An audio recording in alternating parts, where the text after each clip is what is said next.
एक रात की बात है, शालू अपने बिस्तर पर लेटी थी। अचानक उसके कमरे की खिड़की पर बिजली चमकी। शालू घबराकर उठ गई। उसने देखा कि खिड़की के पास एक बुढ़िया हवा में उड़ रही थी।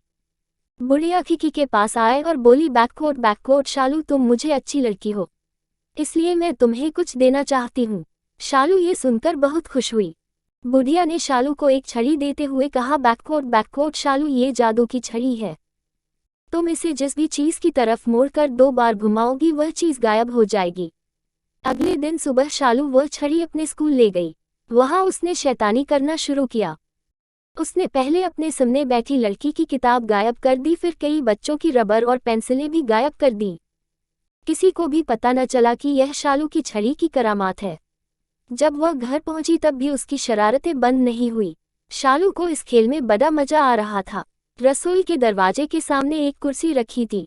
उसने सोचा, बैककोट, क्यों न मैं इस कुर्सी को गायब कर दूं। जैसे ही उसने छड़ी घुमाई वैसे ही शालू की माँ रसोई से बाहर निकलकर कुर्सी के सामने से गुजरी और कुर्सी की जगह शालू की माँ गायब हो गई। शालू बहुत घबरा गई और रोने लगी। इतने ही में उसके सामने वो बुढ़िया प्रकट हुई। शालू ने बुढ़िया को सारी बात बताई। बुढ़िया ने शालू से कहा, बैककोट, मैं तुम्हारी माँ को वापस ला सकती हूँ, लेकिन उसके बाद मैं तुमसे ये जादू की छड़ी वापस ले लूँगी।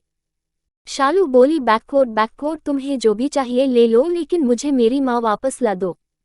तब बुढ़िया ने एक जादुई मंत्र पढ़ा और देखते ही देखते शालू की माँ वापस आ गई। शालू ने मुड़कर बुढ़िया का शुक्रिया अदा करना चाहा, लेकिन तब तक बुढ़िया बहुत दूर बादलों में जा चुकी थी। शालू अपनी माँ को वापस पाकर बहुत खुश हुई और दौड़कर गले से लग गई।